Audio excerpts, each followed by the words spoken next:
Hello. My name is Mark. Okay, my list was cooked in the night one, and my list of prediction for night two. I almost cooked too. I almost went for 7 for 7 until someone showed up and ruined it for me. And we're gonna talk about that later. So we're going to go with this night two. Uh, my guy here again. Uh, did oopsie. It's night two, not night one. The opening. Before we getting the opening, this WrestleMania night two was kind of disappointing. It felt like there's the aura had gone like 1,000, minus 1,000 or minus 2,000, and I felt like this era of Triple H went smoothly in the beginning with WrestleMania 40 until Elimination Chamber 2025. All smooth sailing. And then now, after this, I felt like they need to go off steam because when I watched WrestleMania 41 night 2, I felt things felt off. Felt off. But I'm going to explain it later. But let's go to the results. Io Sky versus Rhea versus Bianca Belair for the World Heavyweight Champion. Oh my god, that match cooked. I think this match should have been in the main event or semi-main event, but they opened this match with so much thing that I just cannot be speechless because how all of these three women, shout out to Bianca, shout out to Io, shout out to Rhea, all these women really put the sauce, put the seasoning, put the meat, put the water, put the wine, put the beer, put everything on that pan, and they cook. The chef cooking. All of these women are cooking. There are chef in each genre, in each category. They cook. It was so much fun, and can I believe they listened to my prayer that they chose Io to win this, and I'm happy for Io because I think she deserved this. And the record now is 4-0 for triple threat master, the master class of Io Sky. And this is like the first loss for Bianca in WrestleMania, which is sucks, but his record is 4-1, so there's still much going for Rhea Ripley. I don't know the record currently that she holds for WrestleMania, but it is good. It is good. I really enjoyed it.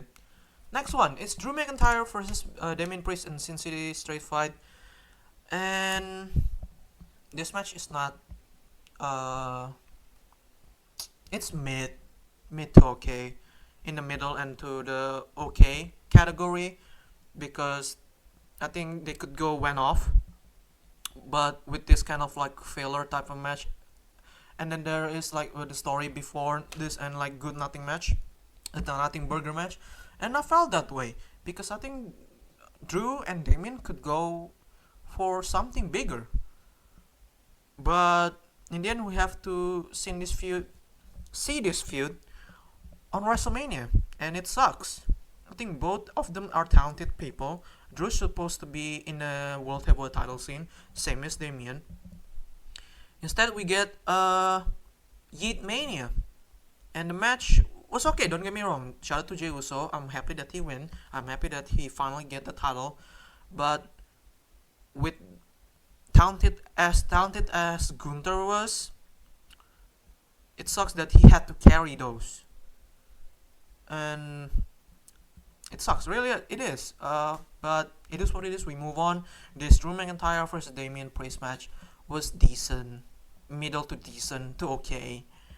It's not. I wish they had blood, but I think the match like 20 minutes or something. I don't know how long it was, but shout out to Drew McIntyre. I think he claimed his second WrestleMania win in a row. Yes, shout out to Drew. It's cool. it's cool to see Drew. I hope we could move on from this feud. Just after this, maybe we could see them later down the line. But I'm probably WWE gonna do the same thing again.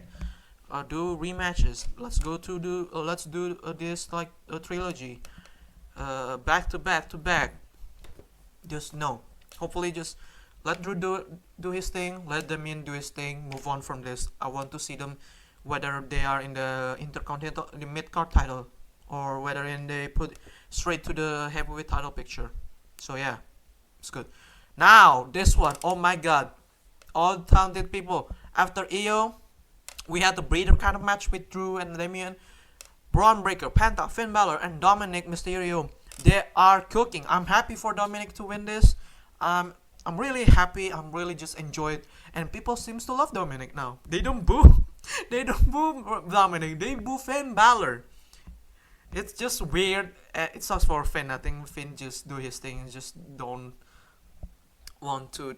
Just don't. I don't know how to explain this. Just Flynn trying to reclaim that spot again to be that guy, but instead we got Dominic.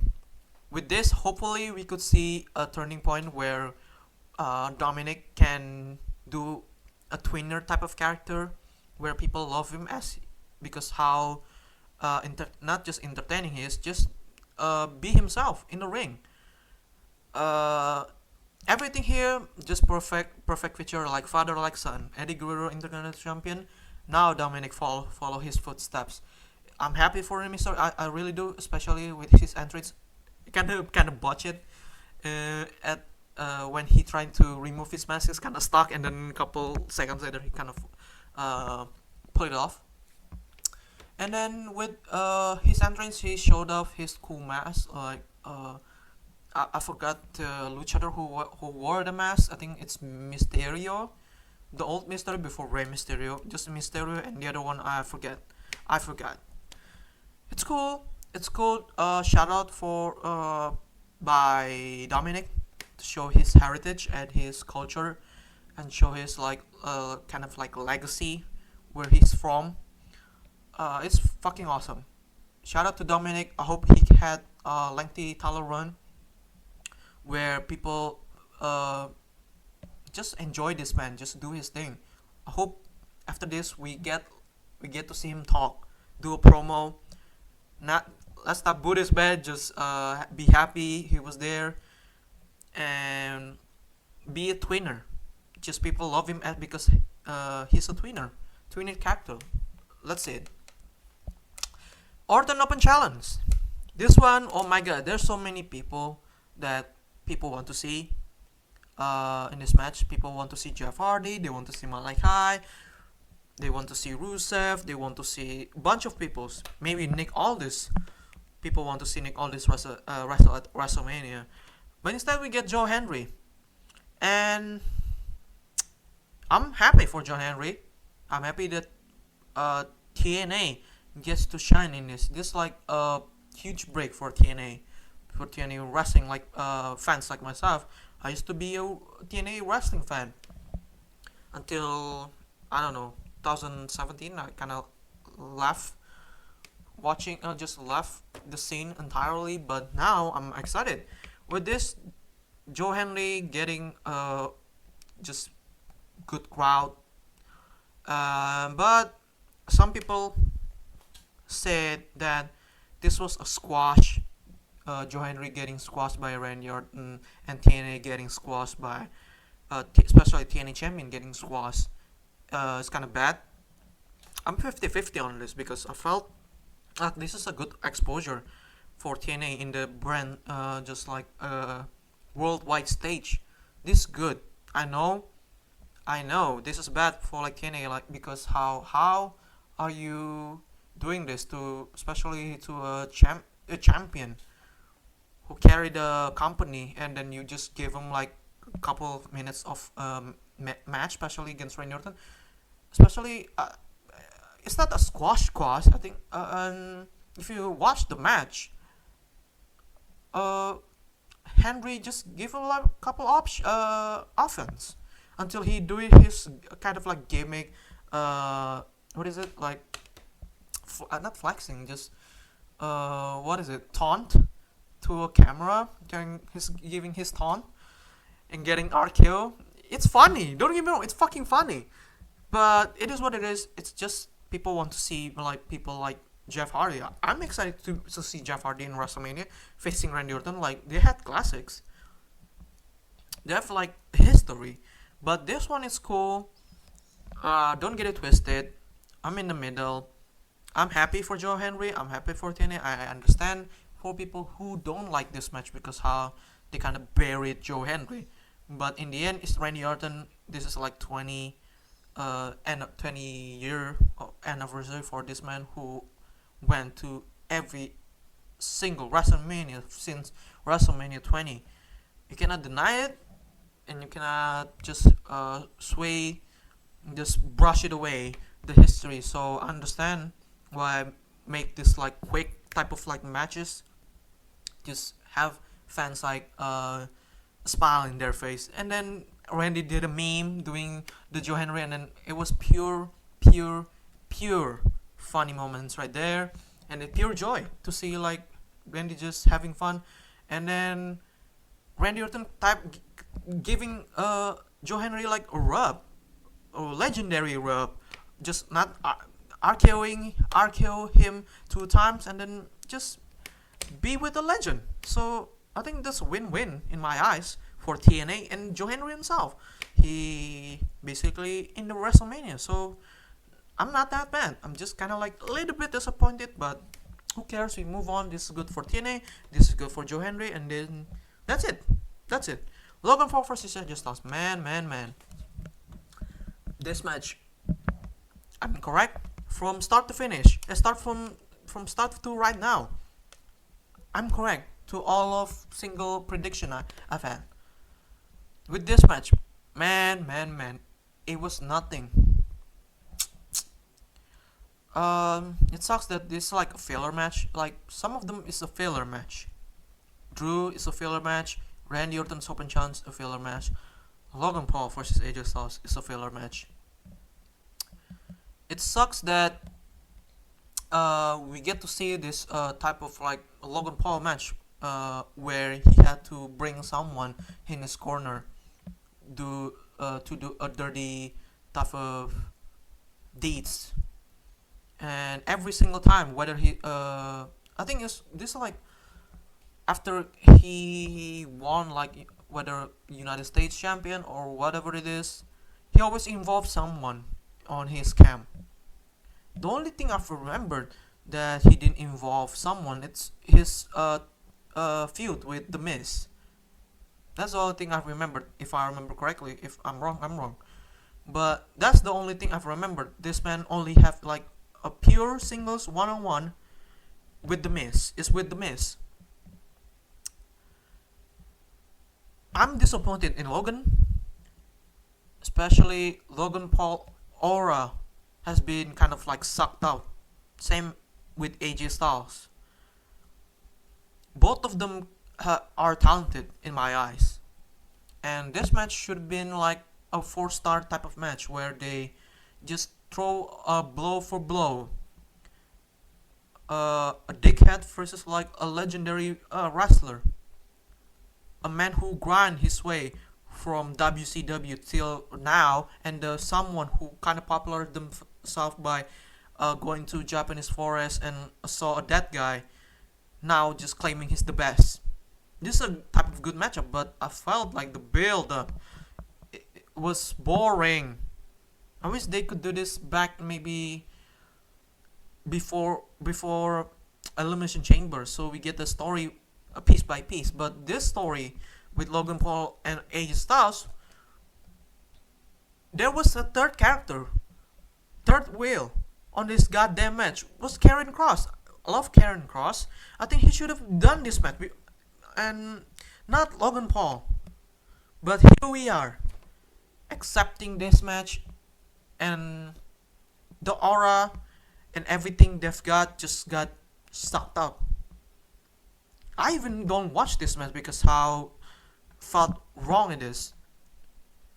Logan still doing his type of stuff, doing a cool move, every single seconds, and it went perfectly. Don't get me wrong, he did something cool, like buckshot lariat. He did always did it perfectly.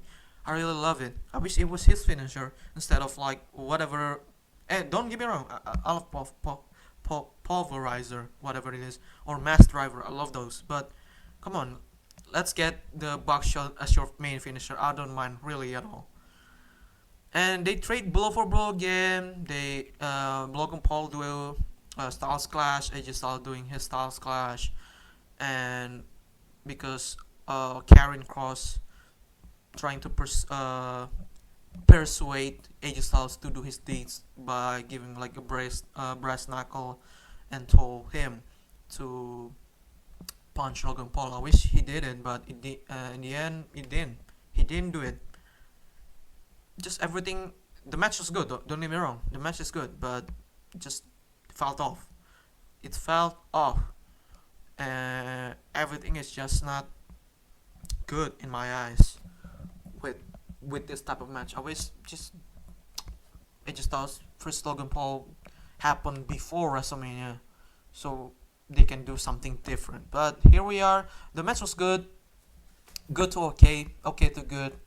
But that's it. I just don't know what to say about this match, really. But I was correct. Logan Paul win, and this one, oh my god, oh my god, this match, oh my god.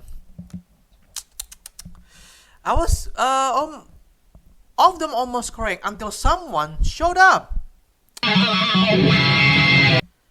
And the man is Becky Lynch. This is not a surprise, but I was disappointed because how you put Bailey aside to put her just to return and then get the win.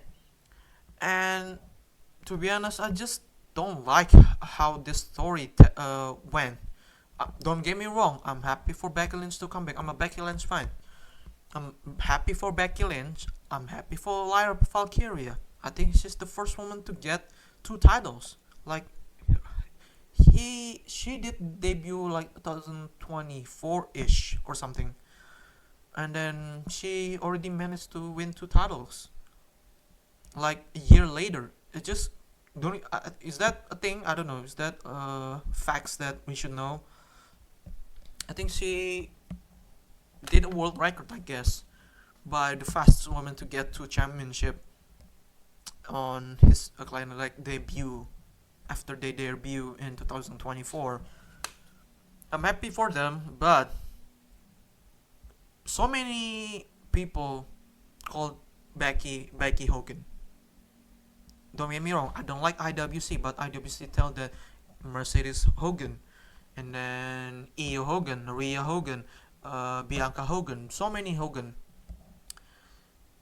And don't get me wrong, this one, it sucks because I feel like I want Becky to return. Don't get me wrong, don't get me twisted. I want Becky to return, but not like this. You did this 2 times, Becky, where you return, you snatch championship 2 times. That's not Hogan type of stuff. Don't get me wrong. People who say that it's Becky Hogan, come on, get off the internet. It's not Becky Hogan. No, it's 3 times, by the way. The World Heavyweight Rumble match. It happened when it happened on Raw. Becky held that title for maybe 40 something days and then dropped it to Liv. This is a storytelling that I felt like just don't like it every single time that Triple H, because Triple H did this when the payoff is huge, but because I know Triple H is going to give us something good, better, but the taste of it is just so sour in my mouth that I just don't know how to feel about this. Because I could see with the storyline with Becky and Lyra, Becky attacked Bailey. It's just this. The story is going to happen where Becky attacked Bailey, and Lyra have to find out whether it's true or not the next night on Raw. or SmackDown, whatever. No, Raw. I think it's just that it's going to happen where we're going to see Becky turn heel again because it is what it is. That's the story we're going to see. Because how come you sideline sideline Bailey, who wasn't injured or anything? I think they're going to make this feud hopefully better, involving Lyra, Becky, and Bailey. We hope to see this three women fight for the Intercontinental Champion because I don't see it any other way. We're going to see Bailey versus Becky Lynch later, before the trip for the Intercontinental Championship belt. So yeah, that's the only thing I'm going to see because this one is it just felt sour. It tastes bad because with Becky Lynch said that she's taking a break. She's not going to wrestle. She's going only to see his husband wrestle, but it was false. False advertisement, false information. Becky sharing false misinformation. Just no spreading misinformation. But hopefully we could see this tag team for a while. I hope they could defend this more because I'm dreading to see how they come up with the story with this. Yeah, that's what I think. They should just do tag team match every single week, and then you can involve Bailey in the mix later. Yeah. Posted it here. I want to clarify about something about that Becky Hogan stuff. Um, if you want to be like some people in the internet, she trying to give Lyra a boost or something like that, or just trying to do something for a character somewhere in that line. I feel like you could do that. Maybe don't take away the pin. If you want to give someone like the credit or trying to give someone a rub or again in that line, maybe you shouldn't do that. If you wanna try to get her push or anything, Becky should have just attack Liv, move on from Liv and attack Raquel. After attacking Raquel, you give Lyra a chance to pin her. Win it for them. Win it for you, I guess. Why Becky all the took how many months Becky lived WWE? Like for like couple of months or something, or 6 to a year for her to leave WWE to do whatever she wanted, be a mom and else, and you return and you get a win, but you take the pin. That's not something that I respect for, in my humble and honest opinion.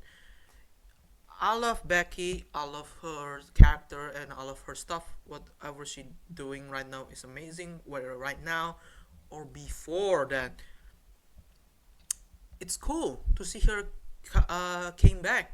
But this is not the way. If you want trying to give someone a rub, give someone a what is it? Like spotlight. You gave yourself a spotlight. I think if in that context you want to revenge, trying to take a revenge on Liv, I understand, but you don't have to pin her to win the match.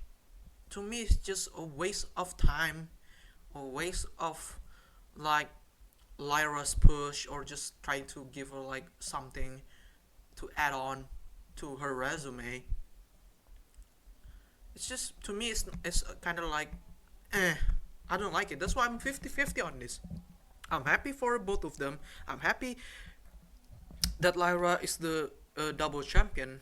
I'm happy for them, but you cannot escape that Becky Hogan situation if you just came back, take Bailey's spot for a storyline down the line, and then you beat the champion, you pin a person that you fought for before and then trying to take a revenge for, it's not cool for me.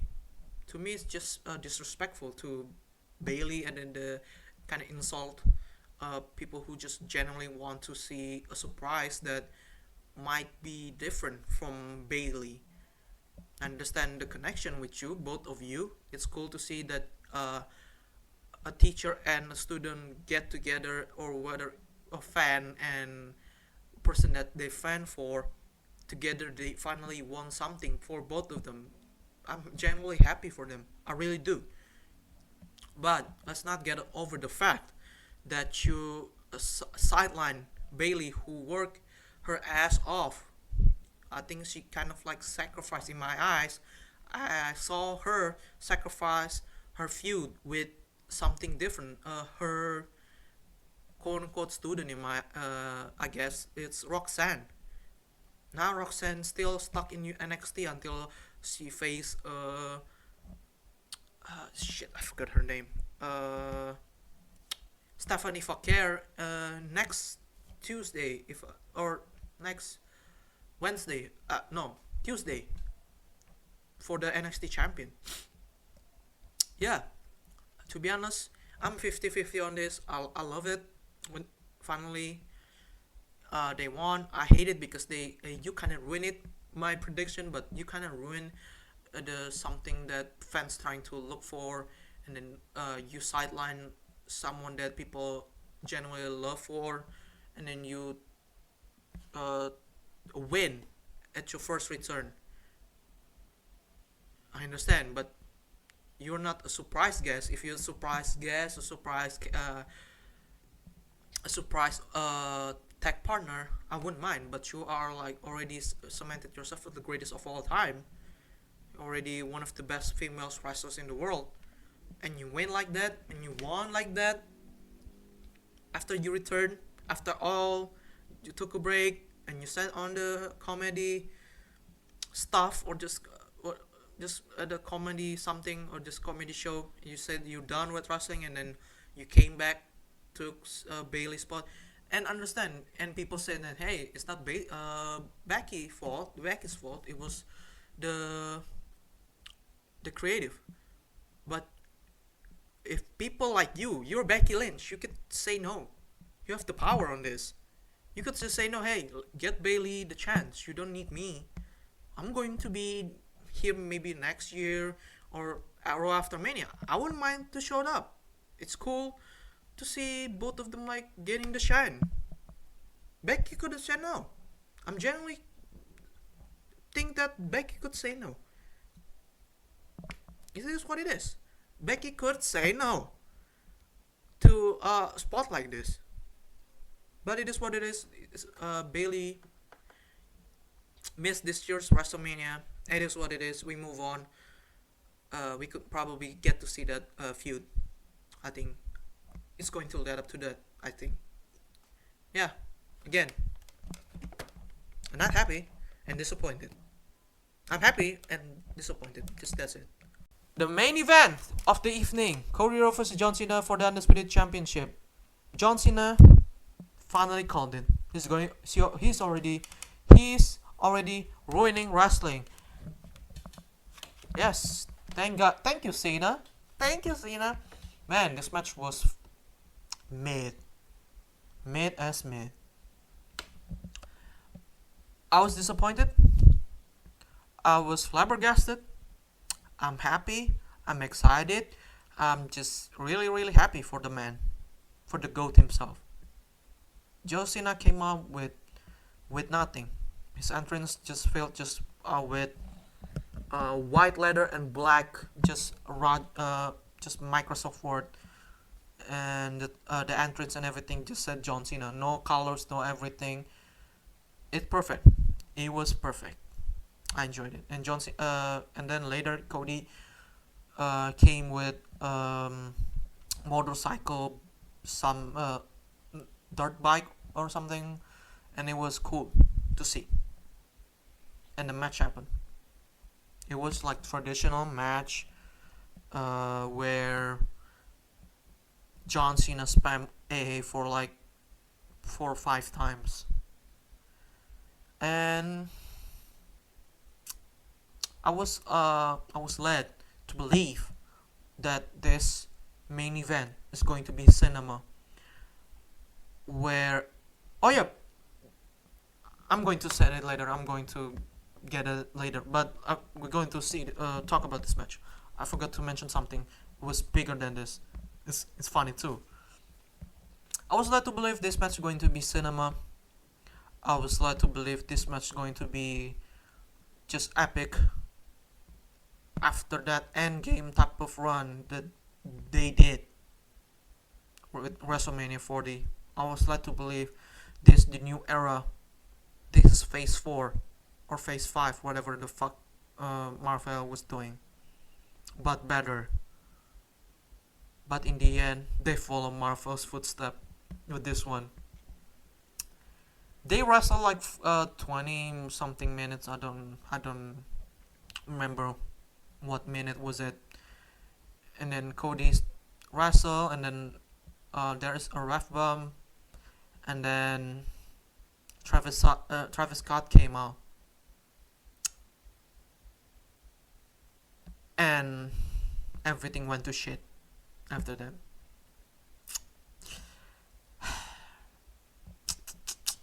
This match could have been better because how we get to see stories. We need to see this type of run of John Cena to be like this type of heelish, but he was right. And we got to see more of John Cena, maybe a connection with, I don't know, the final boss. But we led to believe that John Cena's boss is going to be there. But he didn't say nothing, but I could see that he was lying. We could see that this man lying. He didn't want to talk to Rock. I think The Rock's gonna show up. But in the end, it wasn't. It was Travis Scott. We're going back to Travis Scott. With his entrance, his slow walk for a minute, like Cody Rhodes standing there waiting for the man to just be in the goddamn ring. And then after John Cena trying to take advantage, Cody do crossroads, and then trying to pin John Cena, and then the pin got break by Mr. Travis. He pulled the ref. This is the second ref bump, or the second ref spot. And then we got to see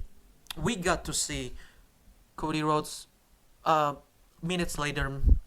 I forgot which timeline was it, where they finally both in the ring. I wish and I pray to God that Cody give this man a receipt, a full-blown stiff shot into the fucking head of Travis Scott. And it didn't happen. Why, WWE? Why you give me this kind of false hope of this man getting beat up? Because the storytelling was there that Travis Scott punched the shit out of Cody Rhodes. He got his eardrum bust. I don't know the correct term. Just explode or something. I don't know. He got a black eye. Thank God he didn't sue Travis Scott, because he's a fucking professional. Why can you do that to Travis though? Cody beat the shit out of Travis. Why? Why can you do that? The dream was there. The vision was there. And then he only get crossroads. After he getting crossroads, John Cena trying to attack Cody with his belt.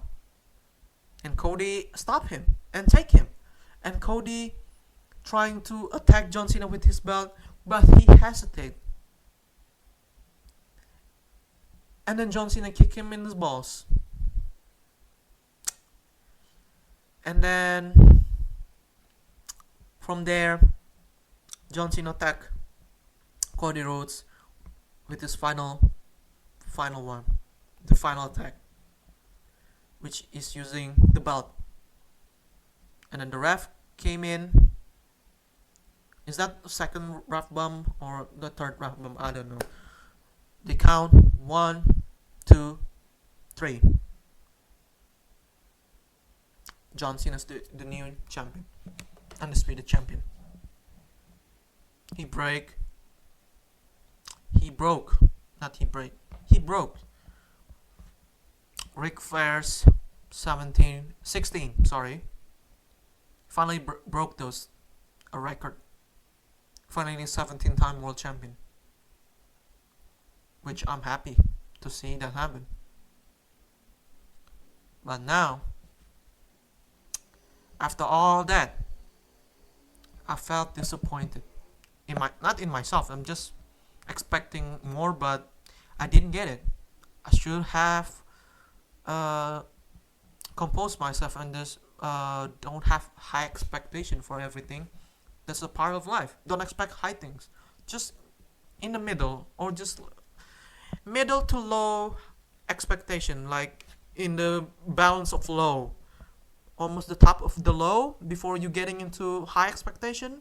In the first tier of high expectation, you should be in the fifth tier of low expectation, where you in the and then you reach the middle, and then you reach first of high expectation. I was in the I should have been in the fifth tier of the low expectation, but I did. I went into maybe 2 or 3 of high expectation, third tier of high expectation. I was bamboozled. I was flabbergasted. I just got punched in the face by WWE. This is the worst storytelling that WWE pulled. After all the Rock teases, whether it's bad blood, whether it's is it press conference? I don't know, pre-show or some sort like that. I don't know what time or just what was it. And then we didn't get any of The Rock, any storylines that people come up with Seth Rollins and Paul Heyman. We didn't get those either. It just sucks. Plain old sucks. Everything. This is the worst ending, in my opinion, in the new Triple H era. For all the entire PLE, this is one of the worst one. Just felt tired. But because John Cena promises, or just Triple H promises, of saying that, hey, we're going to give you a big show for Raw after Mania. Oh yeah, Mania. I was 6-1, but overall I was 12 or 13-1. I complete all the prediction. Thank you, Becky Hogan. Thank you so much for screwing me up. Okay, before we ended this, I forgot to mention, before Cody Rhodes and John Cena matches, Stone Cold was there, by the way. It sucks that we didn't involve Stone Cold in the main event. Oh my god, everything that we've been through, analyzing everything, we got bamboozled in the end. Stone Cold was there probably to announce how many people in the stadium. He's riding his what is it? God damn it! What is it called? His bike or something? I forget what the name of the the vehicle called. Just this 4-wheeler that he brought, and then he's trying to do a round of just to do a round of rotating the wrestling ring. He's doing one time, and then the second time when he's doing, he fucking crashed it into the barricade. It kind of hit some woman. And it was terrible. And then they can't have to go to that woman and say, I'm trying to, I don't know, I think the apologist, and then Stone Cold after announcing, and then drinking some beer, he checked on her later, which is thank God that Stone Cold didn't get sued. After that, they fix everything. Uh, the bike, I forgot what is the vehicle called. After they fixed the bike and everything, Stone Cold didn't live with his bike. Instead, he just walked away. It's just the funniest shit ever before main event. But it's kind of like foreshadowing of how the main event went. So everything went smooth, kind of, and then crash happening in the end. It was the perfect sum up of everything with Night 2. But yeah, WrestleMania 41, it's done. To the next WrestleMania, which is 2026, in not in on New Orleans. We're getting New Orleans again. Wish we could get maybe Chicago or any other place, but we move. I think SummerSlam is going to be in Minnesota. I don't know. Sorry, New Jersey. But that's it. Thank you so much for watching. Like and subscribe, man. Disappointing. Just speechless. And goodbye.